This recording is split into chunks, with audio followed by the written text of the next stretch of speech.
Ya, ini benar suara itu ciptanya sampean.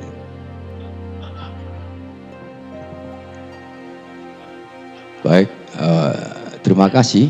Sebelum pertanyaan itu saya jawab, ya, sebetulnya saya sendiri takut mencatat nama saya dalam judul lagu Swara itu sebetulnya. Cuman, mosok pencipta swara Gusti Allah kan tidak mungkin ya, kan tidak mungkin. Jadi saya memberanikan diri untuk mewakili. Jadi saya tulis nama saya di situ. Tanpa ada intervensi, tanpa ada orang lain yang ikut campur dalam lagu itu. Jadi begini ceritanya. Sebelum Swara itu ada lagu yang judulnya Telung Segara. Telung Segara itu lagu kisah nyata ya. Namun sebelum kejadian kapal tenggelam pada waktu itu, kurang 3 hari kapal itu tenggelam, saya sudah punya firasat sebetulnya. Kalau boleh saya ngomong tidak jujur, saya akan selewengkan cerita saya. Tapi kan tidak jujur itu kan tidak boleh ya. Jadi saya akan bercerita dengan apa yang saya alami. Jadi pada waktu itu saya kan tabu-tabuan bersama anak-anak sebelum namanya POB ya. Jadi kita tabu-tabuan di Lateng sana ya. Nah, kebetulan di tempat saya nongkrong sama catur sama teman-teman itu ya, ada tetangga yang kerja di kapal. Dan tiap hari dia nonton karena tetangga. Tiap hari nongkrong yang dibicarakan itu kapal. Loh, 3 hari sebelum kapal tenggelam, itu saya mimpi nolong banyak mayat di lautan. Begitu saya otak-atik mimpi ada apa ini? Wah jangan-jangan mau ada kapal tenggelam. Besoknya kebetulan anak yang sering cerita itu pegawai kapal nongkrong juga di sana. Saya tanya, kamu di kapal kerja bagian apa? Bagian nyobek-nyobek karcis, paran juga nih. Ya, tiketing ya? Ya, bagian nyobek tiket. Loh, kamu bukan ABK, bukan aposion, sing ngono. Jadi firasat itu sudah datang. Nah, terus malam mau tenggelam sekitar jam 3 sore. Karena saya di tempat latihan itu kan dekat rumah. Jadi pagi, siang, malam saya sering berada di situ karena juga warung kopi. Nah, kebetulan yang punya warung kopi itu punya seorang gadis, ya, akrab sama saya. Punya tunangan akrab sama saya kebetulan. Jadi dua-duanya ini perempuan sama laki ini kebetulan akrab dengan saya. Ketika malam mau ada kejadian, jam 3 sore itu saya sempat ngopi di warung itu tempat saya latihan. Tanpa saya sadari, saya itu sebetulnya tidak pernah ngelihat pintunya tuan rumah begini itu belum pernah saya. Paling di warung ngopi ya. Kebetulan waktu itu jam 3 sore ya. Saya itu kok lihat pintu itu, kebetulan pintunya kan jigar separuh begini.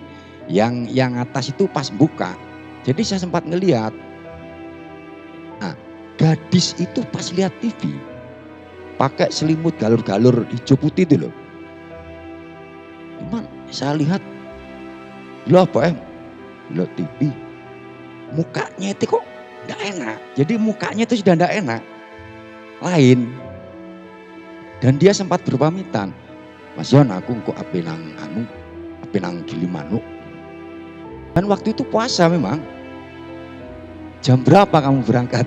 Jam 5 sore habis ini 2 jam lagi. Loh, ada apa? Mau ke Gilimanuk ada apa? Mau jual sandal karena puasaan waktu itu. Jadi si cewek ini mau jual sandal sama pamannya sama anaknya pamannya. Jadi ada 3 orang itu. Jadi ceweknya 2 bersaudara itu sepupu sama pamannya. Cuman waktu saya lihat mukanya itu sudah tidak enak. Tapi saya tidak bercerita sama siapapun. Jadi makanya tadi saya bilang Kalau boleh saya bohong, saya akan selindutkan nih cerita ini. Tapi kan bohong tidak boleh ya. Jadi saya akan cerita yang saya alami. Ketika jam 5 dia berangkat bertiga, saya pulang, mandi, dan saya ke warung lagi. Karena memang situasinya memang kita latihan terus tiap malam itu, tabuhan terus. Ketika biasanya tuan rumah itu menyediakan kopi lah, nggak gawe sego lah, bikin inilah.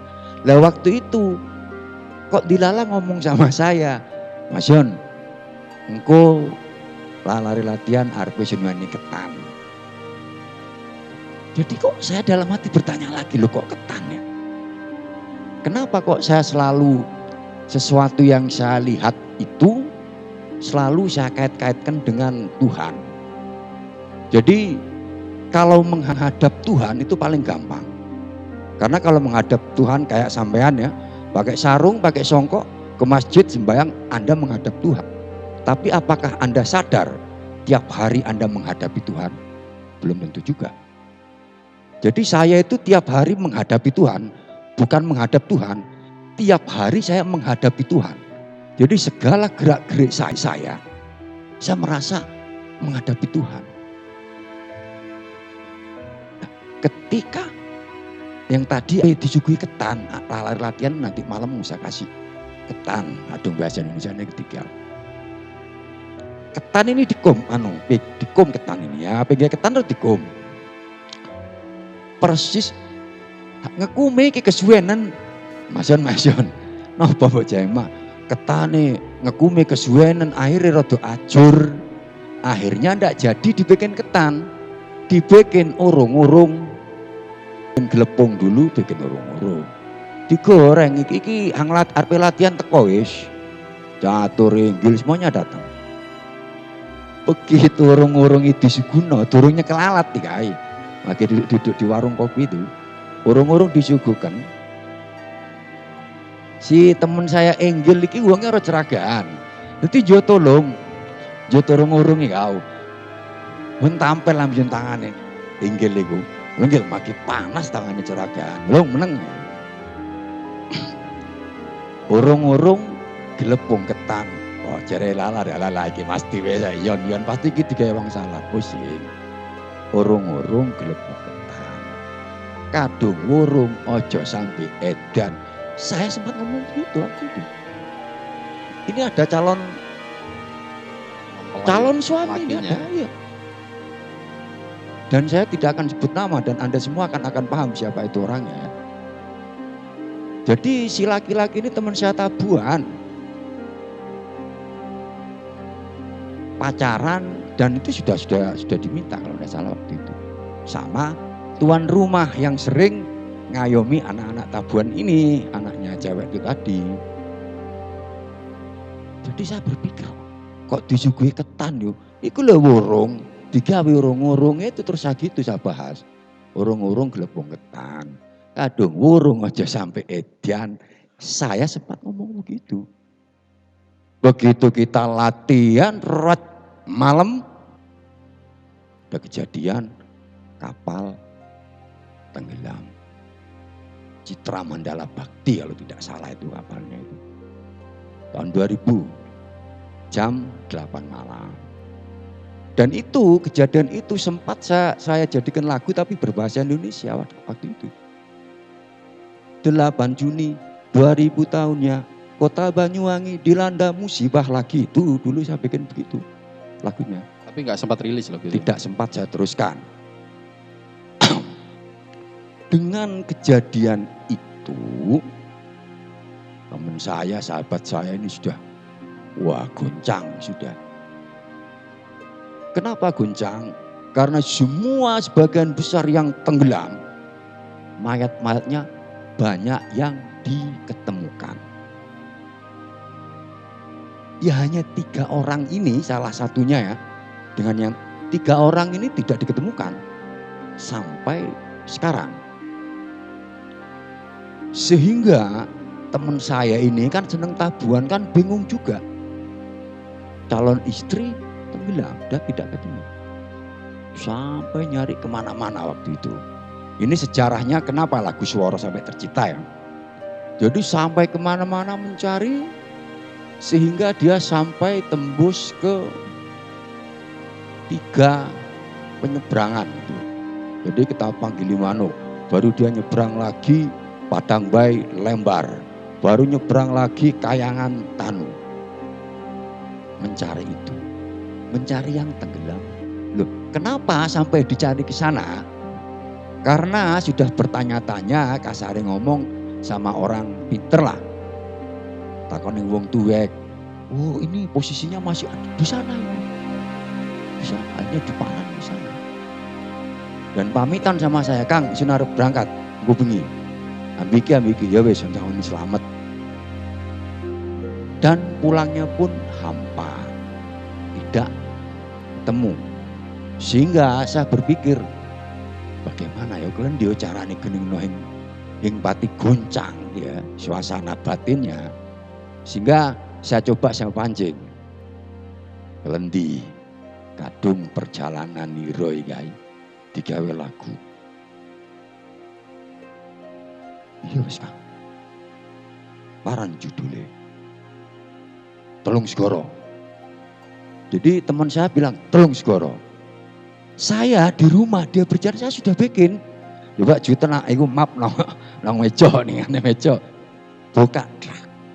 Saya bikin sudah Telung Segoro, cuman 1 bait. Kalau diterusno apa sih? Yes Kang, diterusno Kang. Nah, saya agak ringan dengan kejadiannya dia mau untuk apa? Diabadikan lewat lagu. Kan itu kan mengurangi apa ya?